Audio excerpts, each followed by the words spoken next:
El silencio helado en la sala de conferencias del edificio Colpatria, en Bogotá, era un contraste cruel con el caos que se mostraba en las pantallas negras. Eran poco más de las 2:40 de la tarde. Santiago Montoya, el CEO de Montoya Digital, sentía cómo los cimientos de su imperio se resquebrajaban bajo sus pies. Alrededor, la élite de la ingeniería colombiana tecleaba frenéticamente, pero sus rostros reflejaban una rendición inminente. El proyecto en riesgo no era un contrato cualquiera, era el lanzamiento de una IA revolucionaria para el mercado japonés, valorado en 500 millones de euros solo en la primera fase. Si fallaban antes de la hora límite, la cancelación sería pública y el daño a la credibilidad de la empresa sería irreversible. ¡Ya está!, gritó alguien, con la voz quebrada por el pánico. El servidor ha rechazado el reinicio de emergencia. Es un bloqueo total, un hard crash. Santiago cerró los ojos un instante, inhalando profundamente para evitar gritar. Ingeniero Ramírez, ¿cuánto tiempo más podemos aguantar la videollamada de los japoneses sin que sospechen? El inglés Carlos Ramírez, el director técnico, se secó el sudor de la frente con un pañuelo de seda, un gesto que mostraba la inutilidad de su sofisticación frente al desastre. Nos queda 1 hora y 20 minutos, Santiago. Si no lo resolvemos antes de las 4 de la tarde, perdemos el contrato. Y lo que es peor, la fuga de inversores será de miles de millones de euros. 5 años de investigación, el futuro de la empresa, todo pendía de un sistema que se había bloqueado por un error que nadie, ni siquiera los 50 cerebros en la sala, podía identificar. Observando la escena desde el rincón de la sala, donde había entrado sigilosamente para recoger unas bandejas de café, estaba Sofía Restrepo. Nadie se fijaba en ella. La hija del conserje, don Pedro, que trabajaba cada tarde para pagarse la matrícula de Ingeniería de Sistemas en la Universidad Nacional de Colombia. Pero Sofía no solo veía papeleras, veía códigos. Sus ojos jóvenes y agudos analizaban la secuencia de comandos fallidos en el monitor de un ingeniero. Reconocía los síntomas de un problema que, por extraño que pareciera, había recreado en su laboratorio casero con componentes reciclados en el barrio Kennedy. Mientras el caos se hacía más denso, Sofía se acercó lentamente a una de las estaciones de trabajo, su corazón latiendo con fuerza. Sabía que su intervención era una locura, una intrusión que nadie toleraría, pero también sabía que si no lo hacía, todo se perdería. «Disculpe, señor Montoya», dijo Sofía, su voz firme pero suave, cortando el estruendo del pánico como un bisturí. «Yo podría intentar arreglarlo». Santiago se giró hacia ella con una expresión de absoluto desconcierto. «¿Qué dijo?» «El problema», repitió Sofía, manteniendo la calma. «Creo que sé lo que pasó». Un murmullo de burla e incredulidad recorrió la sala. «¿Quién es esta muchacha?», preguntó un ingeniero. «¿Debería volver a limpiar?». El Carlos Ramírez, con una mezcla de piedad condescendiente y exasperación, se acercó. «Niña, apreciamos su espíritu, pero aquí estamos lidiando con protocolos de nivel corporativo. Si la élite informática del país no puede, con todo respeto». Sofía lo interrumpió con cortesía, pero con una firmeza que sorprendió al CEO. «Ustedes están buscando en el lugar equivocado. No es una falla de hardware ni un malware externo. Es un error en la programación del firewall que está en conflicto con el sistema legacy de transacciones. Lo he visto en mis estudios de sistemas distribuidos». El Ingeniero Ramírez se quedó helado. «Ese protocolo de seguridad fue instalado en secreto anoche. ¿Cómo demonios lo sabe?» Sofía no dudó, porque anoche, mientras ustedes terminaban la instalación, yo estaba aquí con mi padre limpiando. Escuché la discusión de los técnicos y vi los códigos en los monitores. Al llegar a casa, Recreé el entorno en mi PC para entender qué podría salir mal. Santiago, que había permanecido en silencio, sintió un escalofrío. «Usted recreó nuestro sistema en su casa». «No todo, obviamente», respondió Sofía con una sonrisa tímida, «pero lo suficiente para identificar los puntos críticos. Uso componentes reciclados y software de código abierto. No es lo mejor, pero funciona». Santiago miró el reloj. Faltaban 70 minutos. El pánico de sus ingenieros era inútil. Aquella chica, la hija del conserje, irradiaba una confianza silenciosa.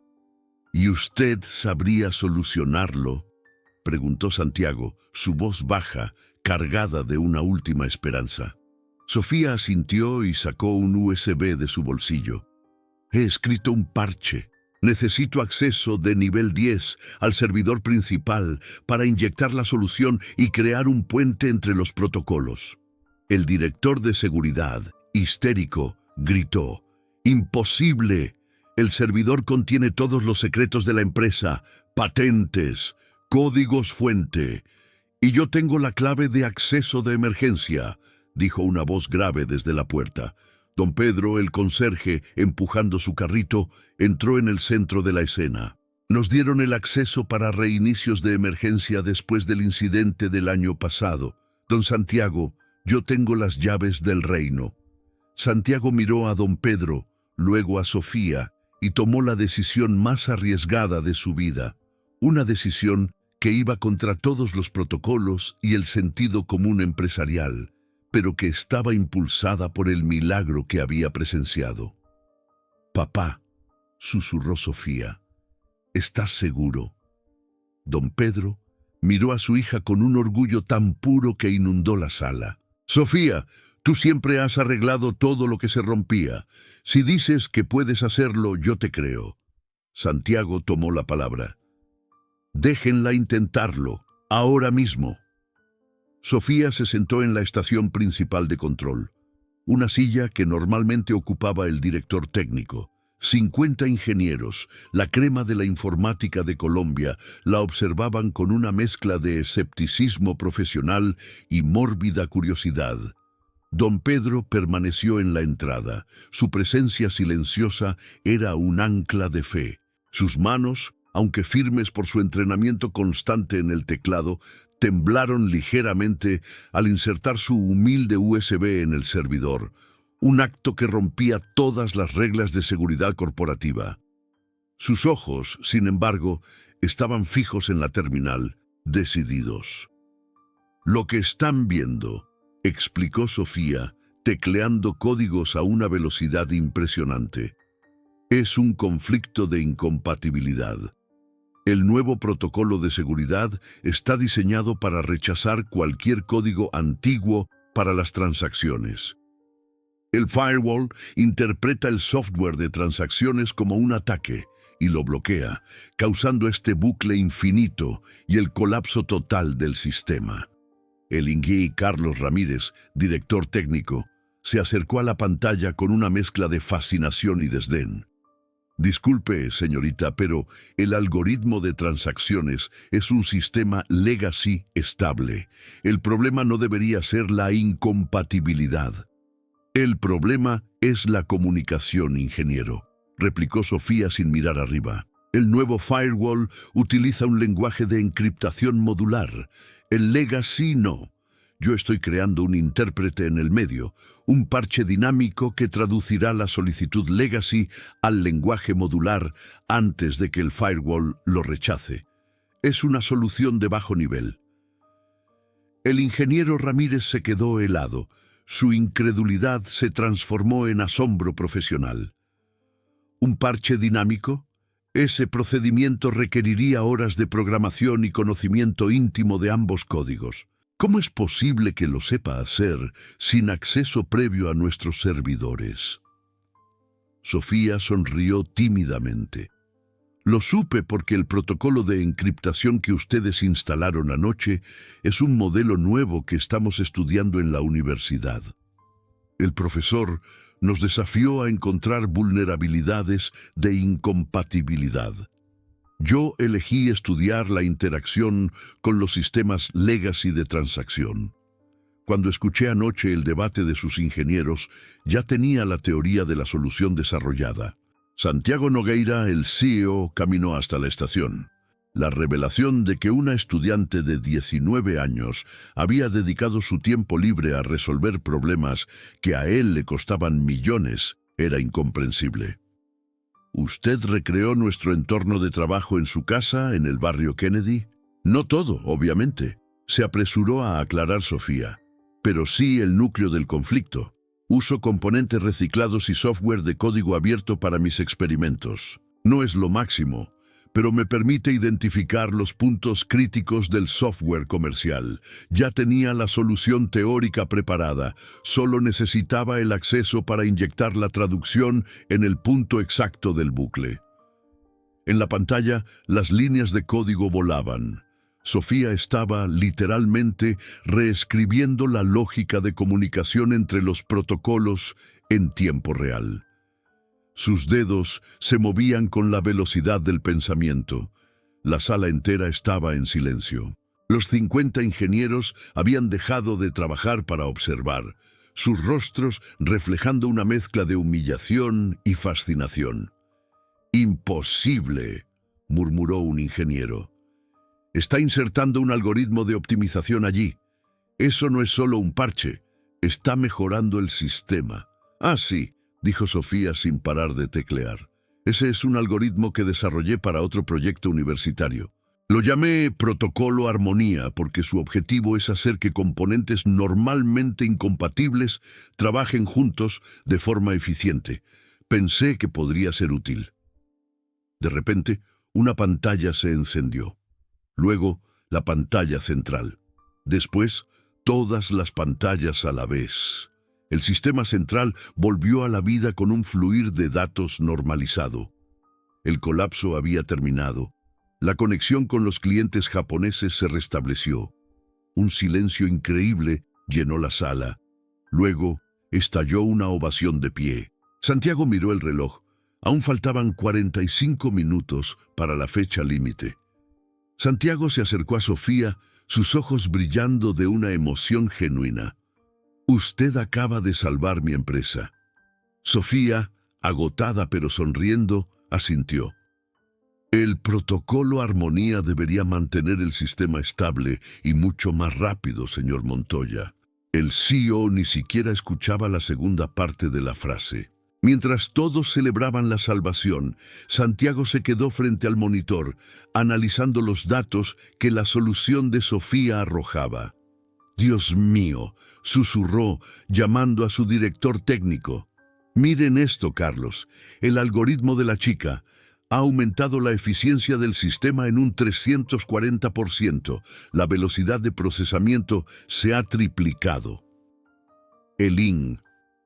Carlos Ramírez se quedó helado, viendo los números. Una mejora así requeriría años de investigación y desarrollo. «Señor, no es solo un parche, es una revolución».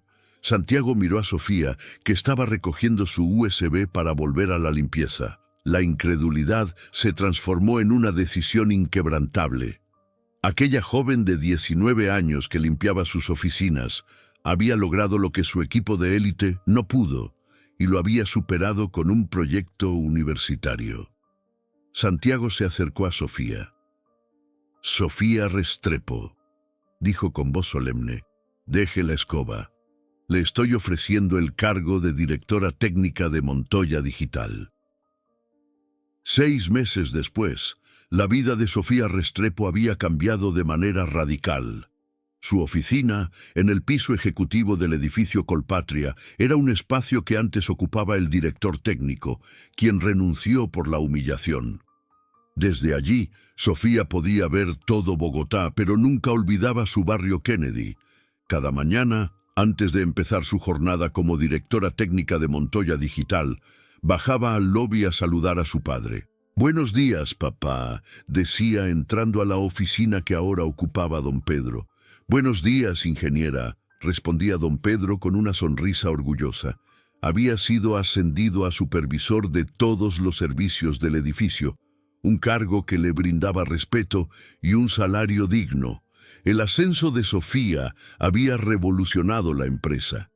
Su protocolo Armonía fue patentado y se convirtió en la base de nuevos productos, generando ganancias que superaron los 1.000 millones de euros. Pero su impacto más grande fue cultural. Sofía introdujo la innovación democrática.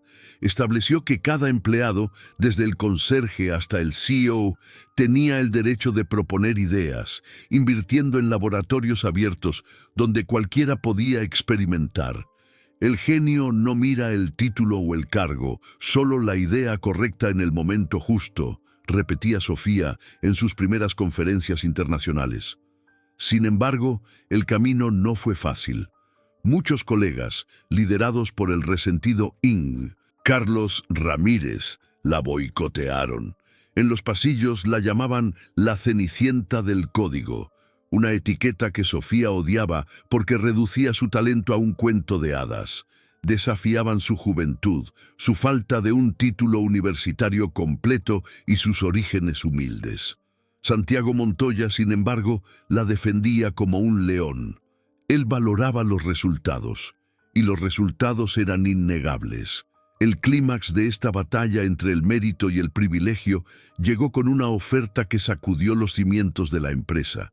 Una poderosa multinacional de tecnología estadounidense, TechCorp, ofreció $2.000 millones para comprar Montoya Digital. El valor era astronómico, suficiente para que Santiago y su familia se jubilaran con varias generaciones aseguradas. Santiago convocó una reunión de emergencia. La sala de juntas estaba llena de tensión. Todos sabían que era una oferta imposible de rechazar. Pero había una condición determinante. La TechCorp es muy estricta con el perfil gerencial, explicó el abogado de Santiago, leyendo los términos con una expresión sombría. Exigen la disolución de la gestión actual. Específicamente, el CEO de TechCorp exige que la directora técnica, Sofía Restrepo, sea despedida, pues no cumple con el perfil corporativo para la integración. Un silencio aturdido cayó sobre la sala.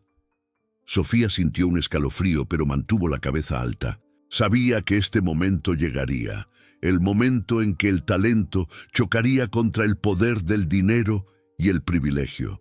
Santiago Montoya miró los documentos, luego a sus directores, que con la mirada le suplicaban que aceptara la oferta multimillonaria. Finalmente, se centró en Sofía. Sofía era la innovación, la lealtad, la genialidad que había salvado y multiplicado su riqueza. Pero $2.000 millones eran una cantidad que garantizaba la estabilidad de la familia Montoya para siempre. La decisión de Santiago no solo definiría el futuro de la empresa, definiría su carácter. Al día siguiente, la reunión final con los ejecutivos de TechCorp se llevó a cabo por videoconferencia.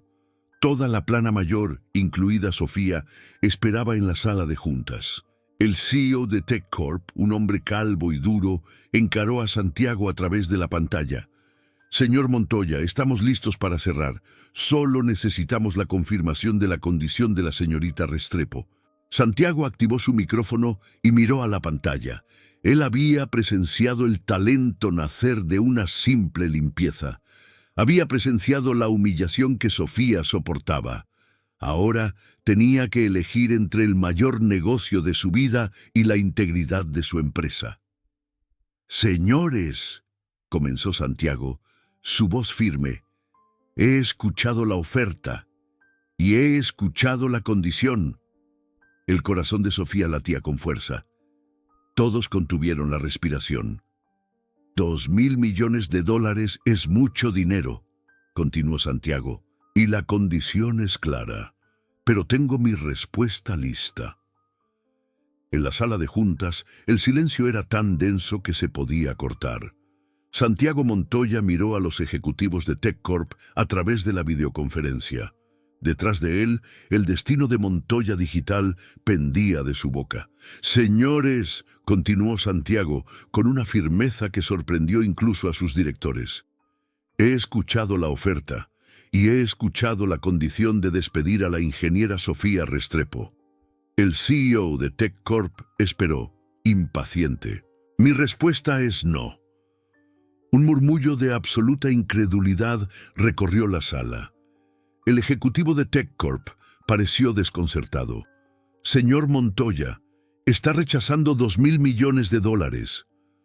No estoy rechazando el dinero, respondió Santiago, y su voz ganó una autoridad inquebrantable. Estoy rechazando su mundo. Ustedes quieren comprar mi empresa para silenciar la competencia y frenar la innovación. Yo quiero seguir transformándola. Se giró para mirar a Sofía, que lo observaba con ojos llenos de emoción. La ingeniera Sofía Restrepo no es solo mi directora técnica, declaró Santiago, ignorando a los americanos. Ella es el futuro de la informática. Ella es la prueba de que el talento puede nacer en cualquier lugar y que las mejores ideas provienen de quien ve el mundo con otros ojos. Y no la cambiaría por todos los miles de millones del mundo. La ovación que estalló en la sala fue ensordecedora, superando el sonido del micrófono. La frustración y la rabia de los ejecutivos americanos quedaron registradas en la pantalla antes de que la llamada se cortara abruptamente. 3 años después, Montoya Digital se había convertido en una empresa líder global, superando a gigantes de Silicon Valley en valor de mercado y reputación.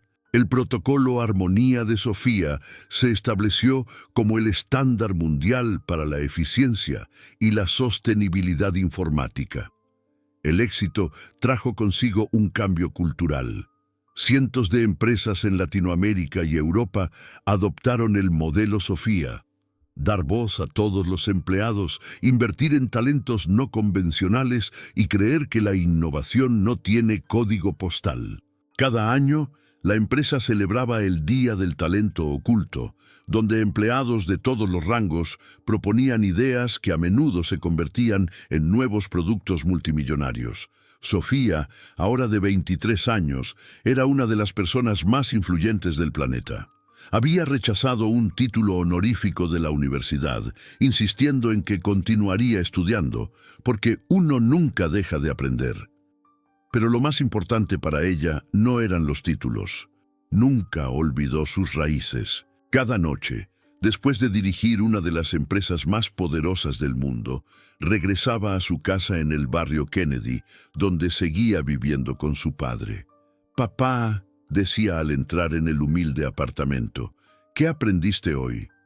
«Que mi hija», respondía don Pedro, con su sonrisa inquebrantable, nunca dejó de ser la niña que arreglaba todo lo que se rompía, solo que ahora está arreglando el mundo entero.